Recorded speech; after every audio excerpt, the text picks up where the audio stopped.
The first chill of the long German winter of 1944 was not the weather. It was the steel. It was the crushing, systemic weight of the Allied war machine grinding into the German heartland. Forget the gleaming propaganda images of the Wehrmacht. This was the era of mud, shortages, and a despair so profound it muted the sound of the anti-aircraft batteries. December 1944.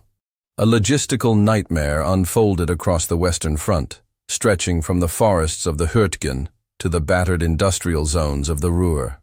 The narrative often focuses on the frontline infantry, the tanks, the roar of the P-51 Mustangs. But the true existential crisis of the Reich was happening on the home front, in the supply lines, and in the sheer unprecedented scale of human capital being consumed. Germany, the nation that prided itself on organization, was unraveling at the seams.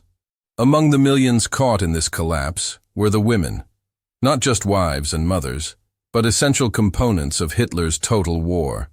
The Wehrmacht's Helferinnen, the women auxiliary, had been drafted into the machinery of death, often serving in signals, administrative, and most critically, anti-aircraft roles. These were not the frontline soldiers celebrated in myth, but without them, the Flak 88s would have fallen silent, and the entire communications network of the collapsing armies would have failed. Their fate, however, was sealed by a terrifying legal ambiguity. They were in uniform. They were essential to the war effort, yet they were not considered combatants in the same vein as their male counterparts. A perfect trap. Meet Hannah, 22 years old. Born in Stuttgart, trained to operate a switchboard attached to a coastal radar station. Her life had been reduced to the crackle of static, the high-pitched shriek of incoming Allied bombs, and the stale subterranean air of an operations bunker. When the American Third Army finally breached their sector, her capture was less a surrender and more a technical arrest in the face of inevitable collapse. She had no rifle, no Iron Cross, only the scratchy, ill-fitting grey uniform that now marked her as an enemy of civilization. The irony was brutal. For years, the Nazi state had lauded the purity of German womanhood, the keepers of the hearth, the bearers of the master race. Now, as defeat loomed, that same womanhood, when found in uniform, was discarded. She was a POW, a title that carried only the stain of the Nazi regime and the logistical headache of the conquering armies. For the American soldiers, Hannah and her cohort were an immediate object of confusion and often immediate scorn. They were not Lancer, the captured foot soldiers who could be processed efficiently and segregated by rank. They were a bizarre hybrid, uniformed yet unarmed, complicit yet often acting under duress. The official status was messy, bouncing between civilian internee, auxiliary prisoner, or simply displaced person, DP. This lack of clear definition was a tactical and psychological weapon in itself. It stripped away identity and replaced it with an endless grinding uncertainty. As Hannah was shuffled through the initial holding pens, often hastily converted barns or temporary wire enclosures, the sheer, crushing scale of the Allied victory was made clear.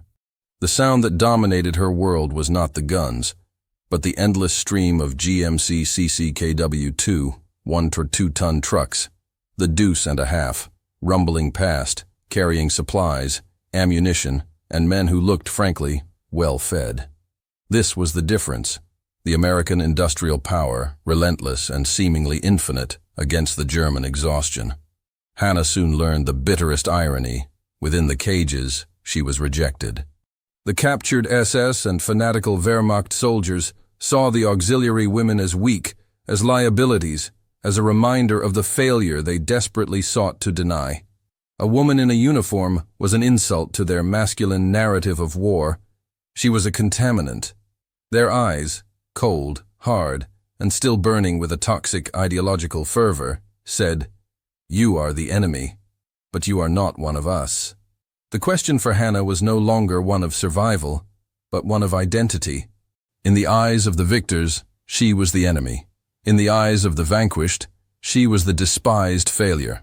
She was alone on a continent of millions, defined only by the uniform she wore and the gender that disqualified her from all traditional forms of military respect. The next chapter of her captivity, she knew, would be defined by the arbitrary nature of the men holding the keys, and the deep, dark suspicion that she was, perhaps, already expendable. But what she could not know was the one man, a logistics officer named Sergeant Daniel, who was about to enter her world, carrying a burden far heavier than the supplies in his truck. This collision of two insignificant lives, amidst the largest conflict ever known, would define the meaning of mercy at the end of the line. If you are finding this deep dive into the human and logistical side of World War II compelling, consider subscribing to the channel. Your support helps us uncover these forgotten stories of technology, strategy, and human endurance. Now, let's continue the journey.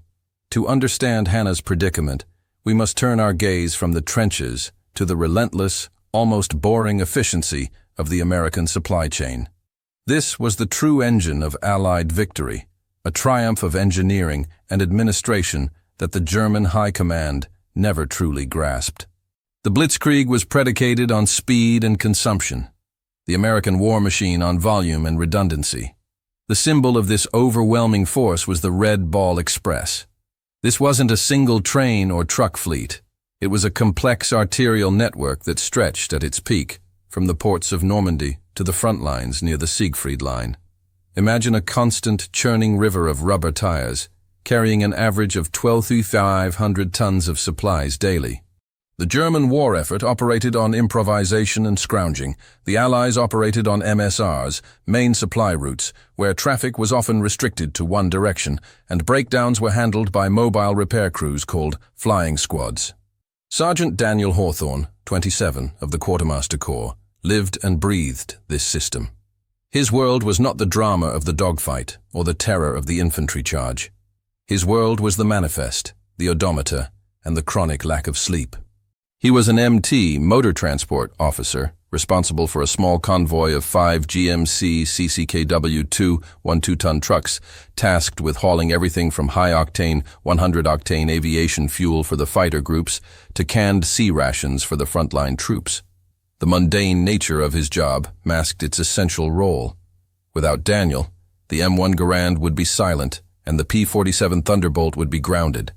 The strategic irony here is palpable.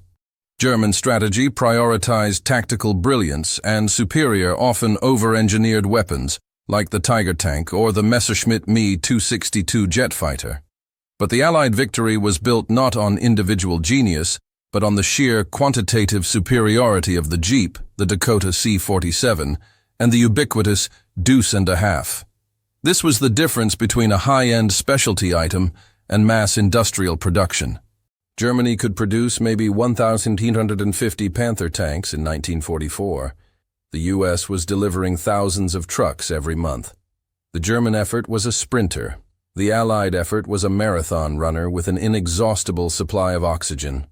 Daniel's experience gave him a unique perspective on the war's true cost. He didn't see the heroic charge. He saw the debris left behind.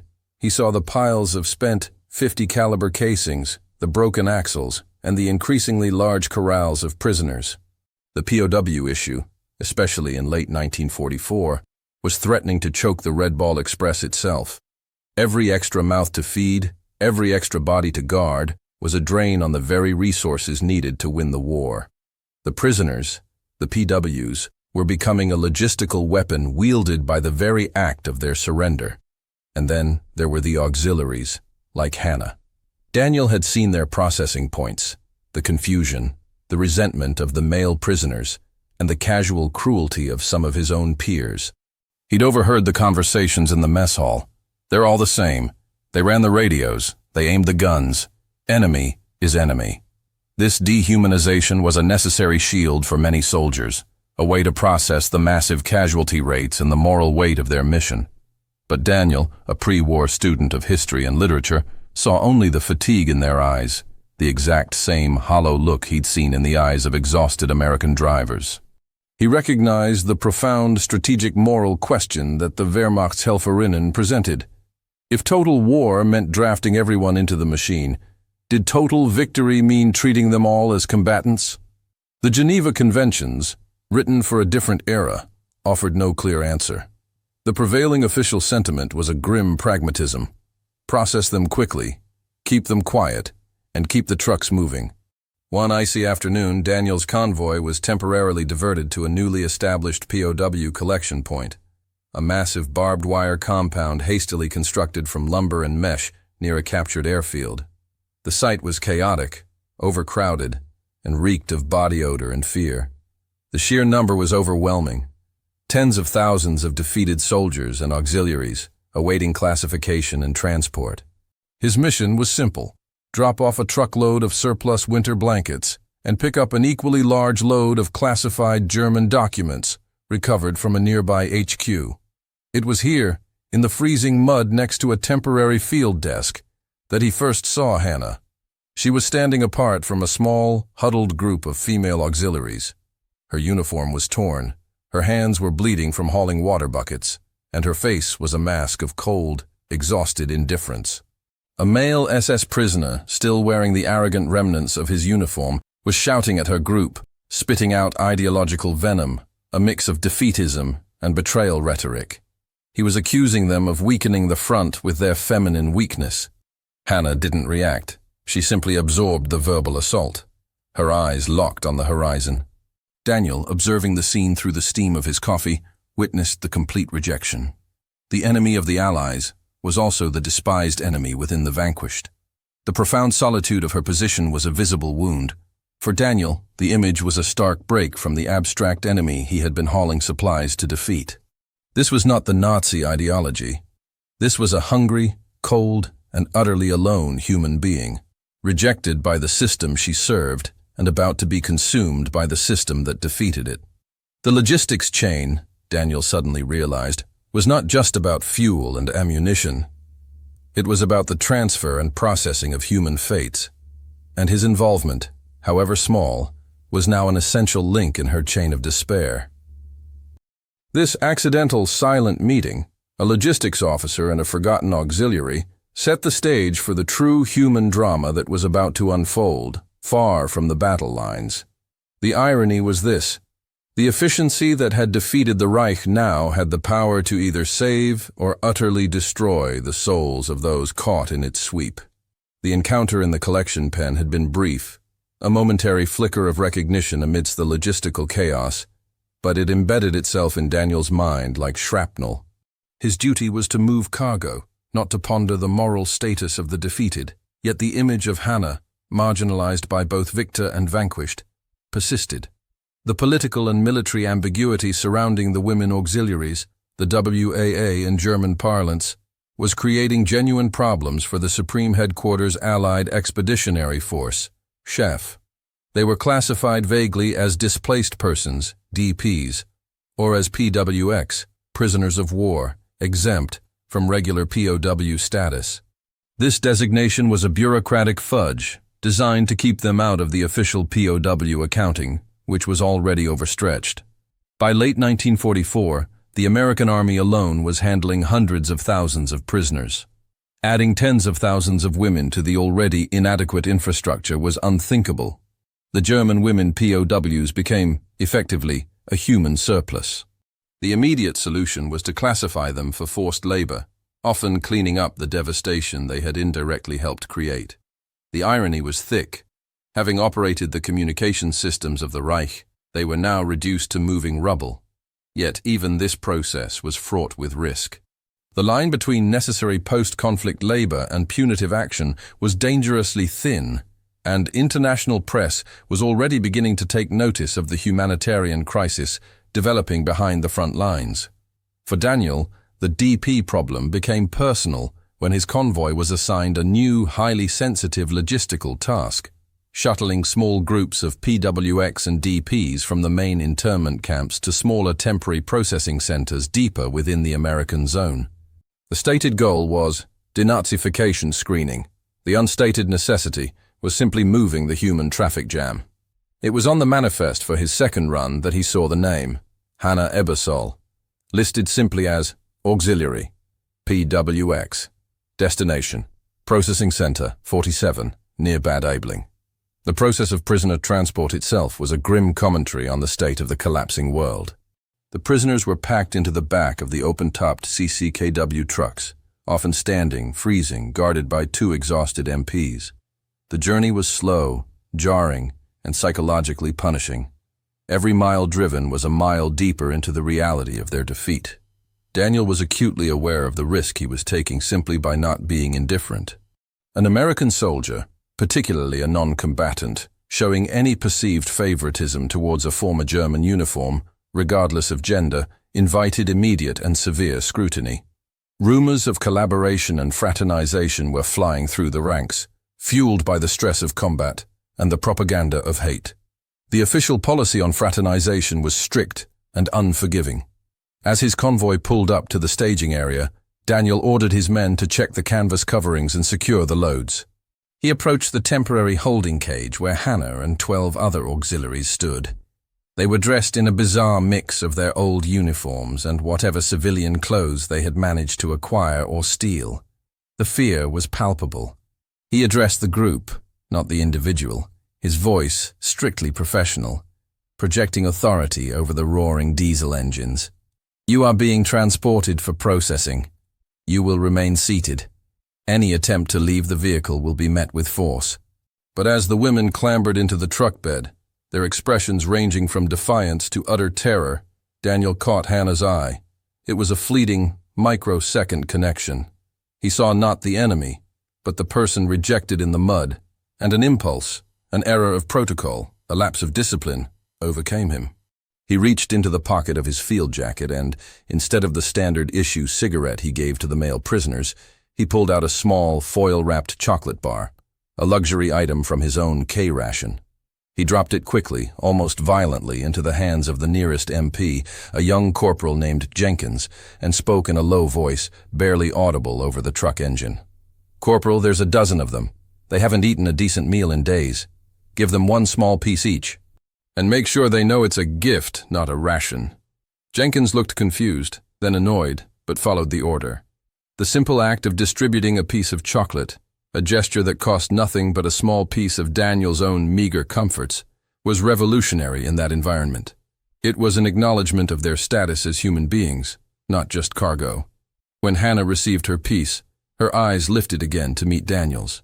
This time, there was no hostility, no indifference, only a profound, sudden, and terrifyingly vulnerable flicker of recognition.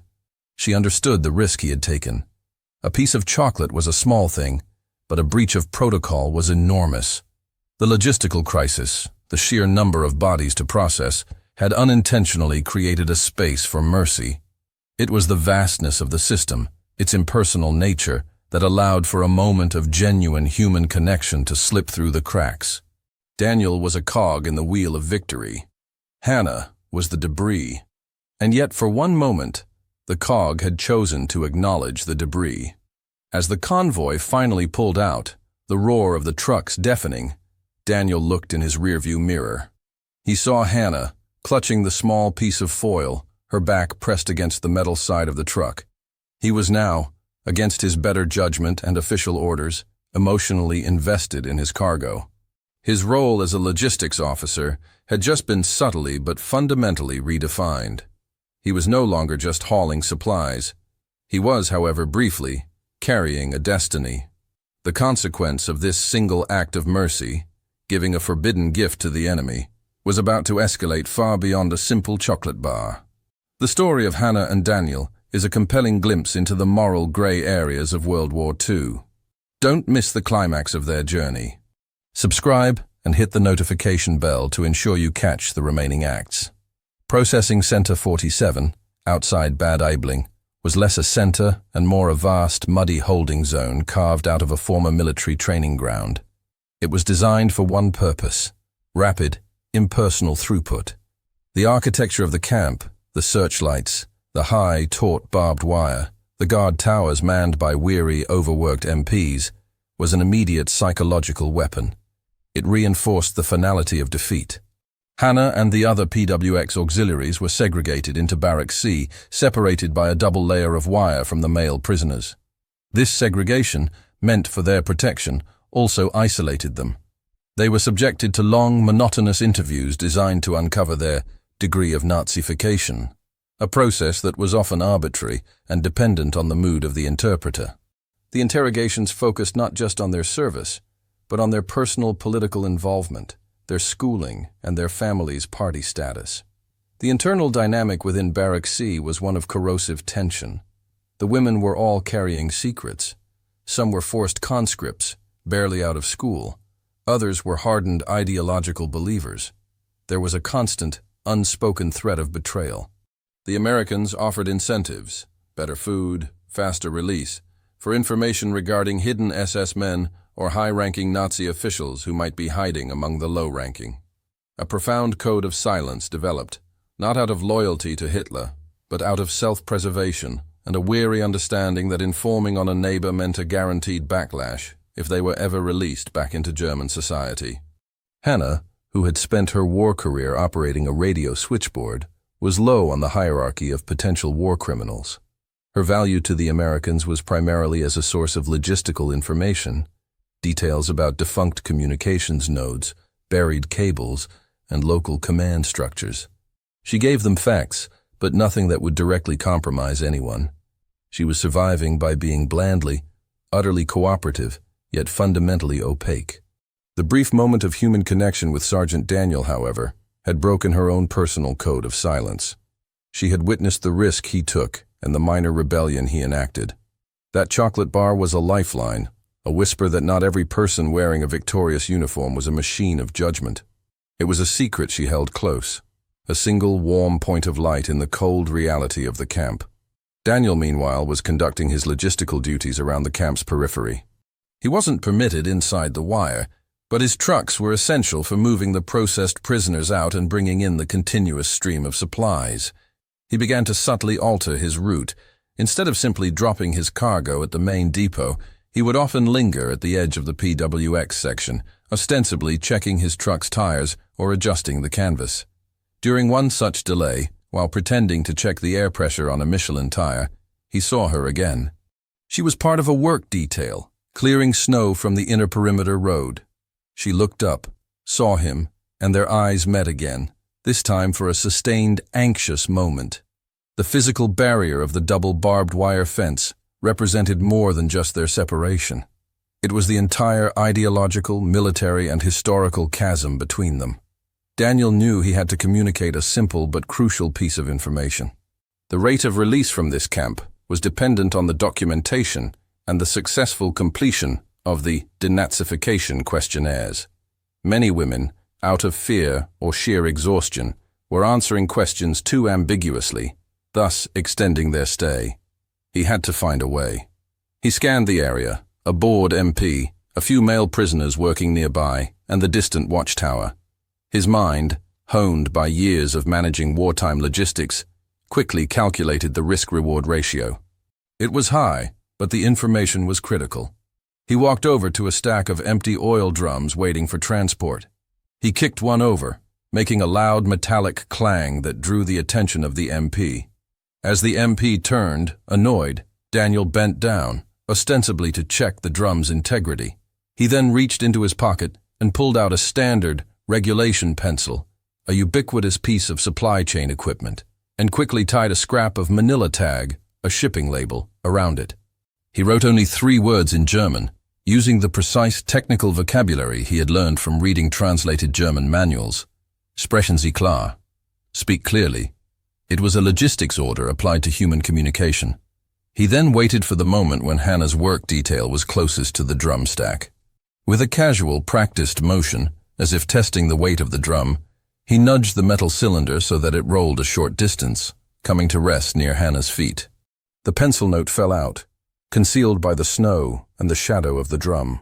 Hannah, instinctively sensing the object, kicked snow over it with her boot and waited until the detail moved on. When the guards were distracted, she retrieved it. The note was simple, devoid of emotion, and entirely practical. Yet, it was the most important document she had received since her capture. It was a message of guidance from the enemy's side, a key to her own lock. Speak clearly. The instruction was a strategic revelation. She realized her guarded, ambiguous answers were prolonging her agony. She was trying to protect ghosts. To be released, she had to stop fighting the ideological war and start cooperating with the bureaucratic one. The psychological impact of this second, higher stakes act of mercy was profound. The chocolate was humanity. The note was strategy. Daniel was not only risking himself to acknowledge her humanity, but now to facilitate her freedom.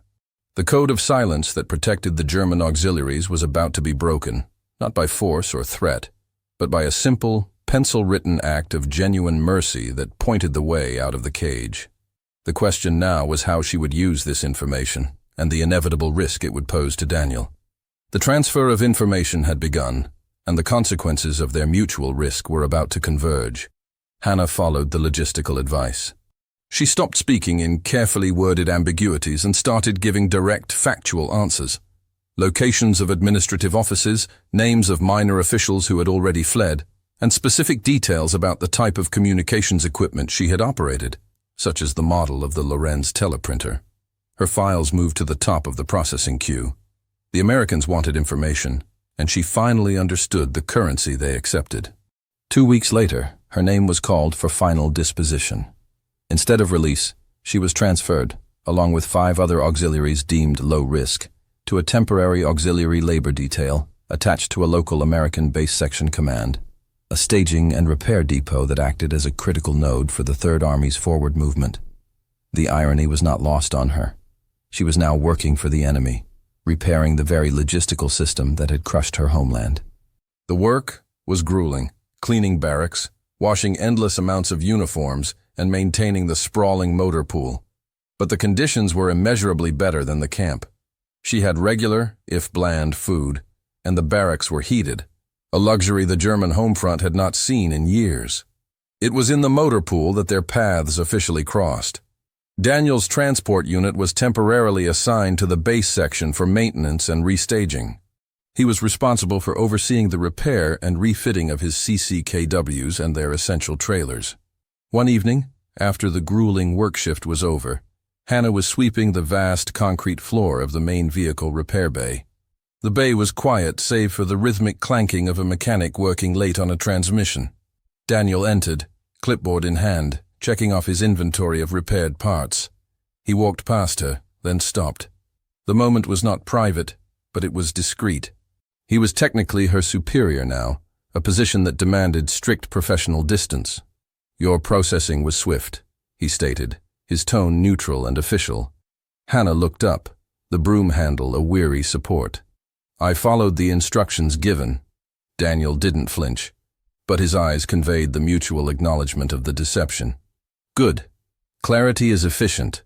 He paused, glancing around the empty bay. The MP guard was visible but distant. He knew this was the only window they would have for a genuine exchange, a moment of moral inventory. He reached into his breast pocket and produced a pack of American Lucky Strike cigarettes. He lit one for himself, the sulphurous strike of the match momentarily illuminating the fatigue in his face. He offered the pack to her. Hannah hesitated. Smoking was a rare and precious commodity in defeated Germany, a symbol of American abundance. She took one. Daniel lit it for her. The smoke was harsh. The nicotine, a sudden welcomed shock to her system. It was the shared ritual of a warrior, regardless of uniform, a brief, mutual surrender to the need for a momentary escape. "Why?" Hannah asked, the question hanging in the stale air of oil and exhaust fumes. "Why risk the reprimand? The punishment for fraternization is severe." Daniel took a long drag, exhaling slowly. He didn't answer immediately. He stared at a half-repaired Dodge WC-51 truck, its engine splayed open like a casualty on an operating table.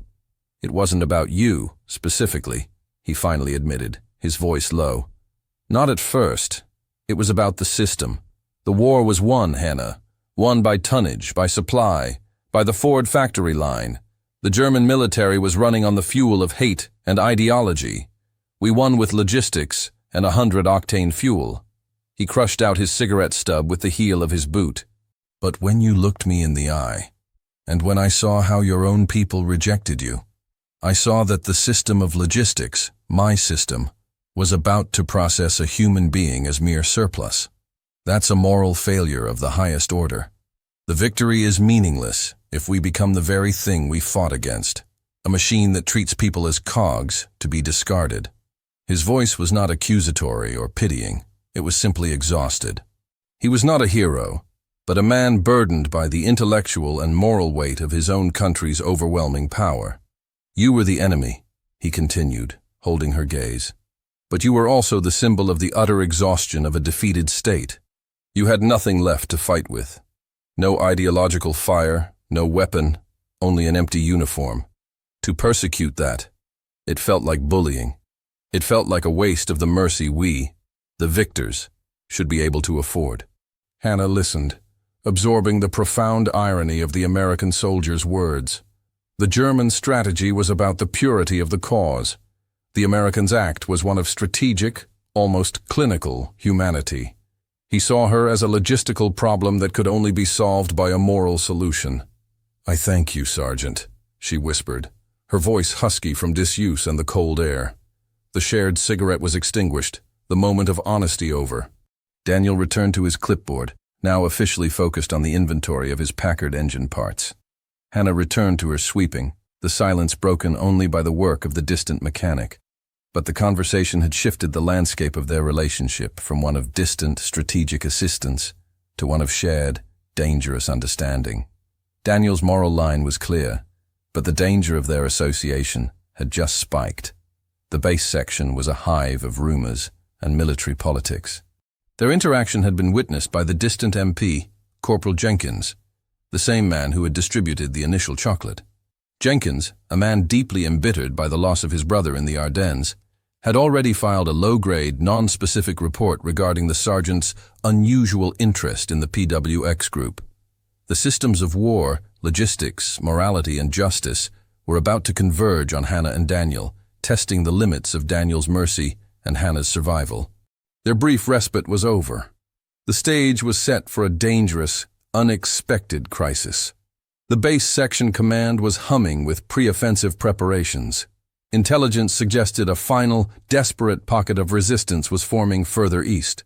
Daniel's unit was being prepped to haul fuel and heavy artillery shells, 155mm high explosive, for the upcoming push. The bureaucratic machine, however, had one last twist for Hannah. Her detailed answers regarding the communication lines had paid off. A small team of U.S. Army Signals Corps officers required a detailed insider knowledge of the remaining German field communication protocols. Hannah was the only auxiliary at Base 47 with verifiable training on the precise model of Siemens Hellschreiber encryption machines that the retreating forces were still using.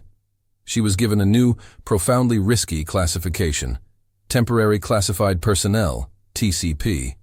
This elevated her from a laborer to an asset, but it also placed a massive target on her back. If the retreating Germans learned she was actively aiding the enemy in decrypting their field codes, her fate upon capture would be swift and brutal. Daniel was pulled into the situation by his commanding officer, Captain Wallace. "Hawthorne, you're the only one here who's moved these people around and managed to keep them alive," Wallace stated, tapping a file. "We have a problem. This auxiliary, Ebersol, we need her moved immediately to an advanced signals detachment, 300 miles east, near the Rhine bridgehead." The problem was that the route was a patchwork of unstable Allied zones and pockets of German resistance. An American convoy moving an unprotected female PWX was too visible a target. The mission was too low priority for a dedicated armored escort. "We can't use a standard convoy, sir. Too many stops, too much paperwork." "She's a magnet for trouble," Daniel argued, already calculating the logistics. Wallace leaned forward, his voice dropping to a conspiratorial whisper. "Then don't use a standard convoy, Sergeant. The new M29 Weasel tracked vehicles are being delivered to the Rhine. You're taking a pair of your CCKWs, loaded with the standard resupply and using the trip as cover. But your real cargo, the secret payload, will be a single M8 light armored car on a lowboy trailer, supposedly for a motor pool transfer. That M8 is your escort, and Ebersol goes in the passenger seat of your lead truck." This was a profound violation of protocol. Placing a PWX in the cab of the lead vehicle, unsecured, essentially trusting her, was an act of faith bordering on madness. It was also the only practical, efficient, and discreet way to get her through. The anonymity of the open road, disguised by the mundane logistics of the Red Ball Express, was their best defense. Daniel accepted the mission. He understood the stakes immediately. This was no longer about a chocolate bar or a piece of advice. This was about life, death, and high-level military intelligence. The night before the departure, Daniel was supervising the final loading of his truck. He found Hannah, not in the barracks, but next to his lead CCKW, a battered M1943 entrenching tool in her hand, trying to chip ice from the wheel wells. "We leave at 400, Daniel said quietly. "You ride in the cab with me. You are officially classified as attached civilian interpreter.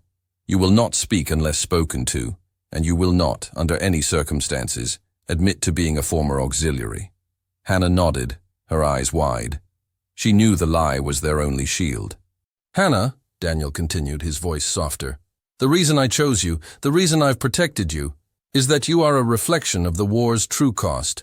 You are the human element that the logistics failed to account for." He paused. "But now, you are a valuable asset, and valuable assets are always targeted." He then dropped the final devastating revelation that he had learned from reading the translated intercepts. The retreating German forces are leaving behind stay-behind units. Werewolf teams, fanatics, their primary targets are collaborators, deserters, and anyone aiding Allied signals. They know the communication system is compromised. If they catch you, they won't treat you like a prisoner, they'll treat you like a traitor. The terror in Hannah's eyes was absolute. She was no longer just the enemy to the victor. She was now the most despised traitor to her own kind. Her risk had compounded exponentially. The act of mercy had not simply saved her from cold. It had thrust her into the deadly, moral crosshairs of a shadow war. The journey was set. 2 heavy cargo trucks, 1 M8 armored car disguised as cargo, and an unarmed German woman sitting next to a sergeant, both relying on the seamless flow of the Red Ball Express to survive a 3-day, 1,000-kilometer run through the heart of a collapsing empire. The strategy was to use the sheer volume of Allied logistics as a cloak of invisibility. They were hiding a person in plain sight, protected only by a lie and the weight of Allied supplies. The journey was a masterclass in low-profile operational logistics. Daniel drove his CCKW hard, relying on his quartermaster training to maintain speed and efficiency. They passed through scores of villages, each one a tableau of destruction, gutted homes, exhausted civilians, and the omnipresent heavy scent of burnt cordite. Hannah sat silently in the passenger seat. The experience of riding through her defeated homeland in an enemy vehicle, wearing a borrowed American field jacket over her worn civilian clothes, a profound and surreal form of captivity. She served Daniel coffee from a thermos and helped navigate by cross-referencing German topographical maps with Allied overlays, her intimate knowledge of the local landscape proving invaluable. The only sign of their secret cargo was the occasional movement from the M8's gunner, Corporal Jenkins, who was riding on the flatbed trailer, disguised under a canvas tarp, his M50 caliber machine gun always at the ready. Jenkins was no friend to Hannah, but he was loyal to Daniel and fiercely dedicated to the mission. On the 3rd day, they reached the objective, the last remaining pontoon bridgehead across the Rhine, a critical bottleneck of men and materiel. The noise was overwhelming, the constant thrum of ferry engines, the roar of trucks, and the rhythmic percussion of distant artillery. As they waited their turn to cross, the situation deteriorated. A sudden, sharp exchange of small arms fire erupted a mile back along the road. Werewolf. They were targeting the logistical choke point. Daniel ordered Jenkins to uncover the M8 and prepare to engage. The lowboy trailer was unhitched, and the light armored car rumbled down the ramp. Its arrival sent a shockwave through the bottleneck. An unscheduled armored vehicle meant a threat was imminent. A second round of fire, closer this time, struck the lowboy trailer. Not just small arms, but a Panzerfaust, a desperate, terrifyingly effective anti-tank weapon.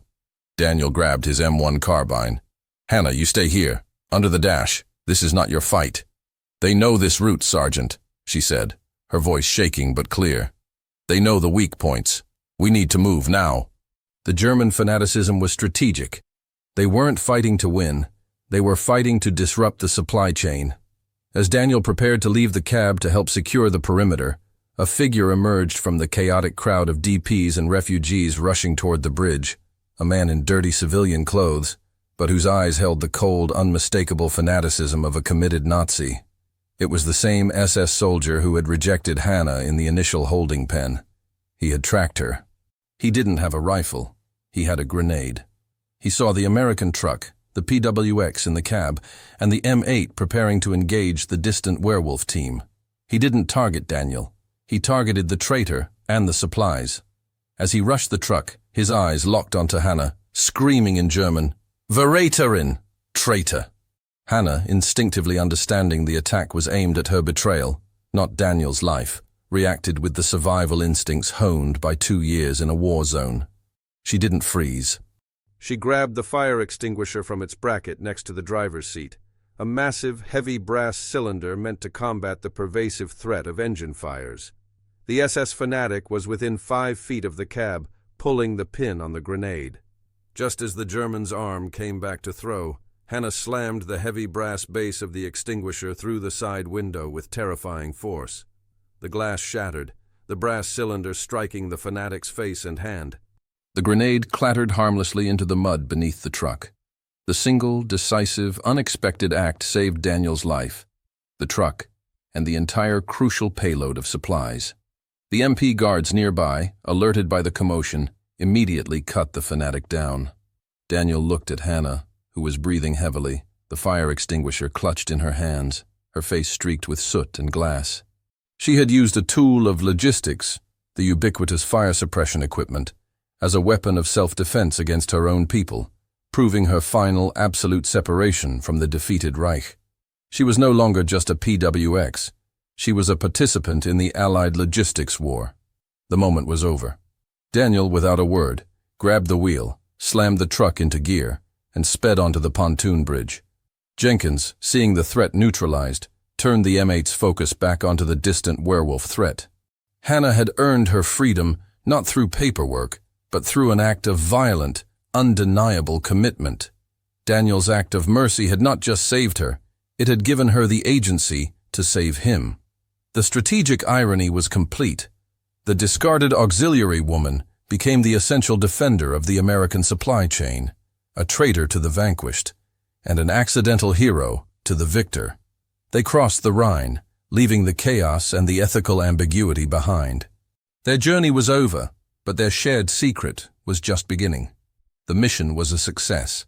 Hannah was delivered to the Advanced Signals Detachment, where her knowledge was critical in helping the Allies dismantle the final communications networks of the collapsing German High Command. Her status as TCP was solidified, and by the end of the war, she was granted the classification of a valuable Allied witness, paving the way for her emigration to America years later. Daniel Hawthorne, the logistics officer, filed his report. It was a masterpiece of military understatement. It detailed the engagement with the werewolf unit, the timely deployment of the M8, and a vague reference to Auxiliary Ebersol's timely assistance in identifying the threat. He omitted the chocolate, the note, the personal risk, and the fire extinguisher strike. The system, he knew, preferred efficiency over heroism, and he had no interest in exposing Hannah or himself to the bureaucratic meat grinder of a fraternization investigation. The story of Hannah Ebersol is not recorded in the annals of military valor. Her name does not appear on any Allied commendation. She never received a medal, nor was her act of mercy-turned-violence ever formally recognized. Yet her story, like countless others from the end of the war, speaks to a higher truth. The Second World War was won by men and machines, by strategy and overwhelming industrial might. But the true, enduring challenge was the moral and ethical logistics of the peace that followed. Daniel Hawthorne's quiet act demonstrated that the currency of victory was not just power, but mercy. He risked his career, his standing, and potentially his life, not for glory, but for a profound, simple principle: to not let the immense, efficient machinery of war crush the individual human soul. Hannah's rejection by her own people, the fanatical core of the defeated German military, was a confirmation of the moral necessity of the Allied victory. They saw her as a failure of ideology. Daniel saw her as a logistical burden that required a human solution. In the end, she survived because a low-ranking quartermaster sergeant, focused on the mundane details of fuel consumption and tire pressure, chose to acknowledge her humanity in a world hell-bent on reducing her to a label. PWX. Auxiliary. Enemy. Hannah Ebersol went on to live a quiet life in the United States, utilizing the technical skills she learned in the war, not for encryption, but for communication, working for a telecommunications company. She never forgot the cold of the cage, the taste of the first American chocolate, or the risk Daniel took. She became a tangible, living piece of evidence that the Allied victory carried within it the capacity for redemption. Daniel returned home a decorated veteran, not for combat, but for his indispensable logistical service. He carried the secret of the Rhine crossing not as a burden, but as a moral certainty. The legacy of the war is often measured in statistics. 60 million dead, 200,000 aircraft produced, 5 million trucks shipped. But the true measure of its meaning lies in the individual moments. A German woman standing alone in the mud, a foil-wrapped chocolate bar, a secret message written on a shipping tag, and a sergeant's decision to treat the enemy not as a problem of war, but as a human being in need of a path. Their story is a testament that even in the final brutal efficiency of the Allied war machine, there was space, a logistical loophole, for the quiet, difficult, and profoundly revolutionary act of mercy. It is the story of the enemy within, who found not forgiveness, but a critical, necessary path to redemption at the end of the line. If the human stories behind the great strategic and technological battles of World War II intrigue you, please take a moment to like this video and subscribe to our channel. Your support allows us to continue bringing these meticulously researched and emotionally resonant historical narratives to light. Thank you for watching.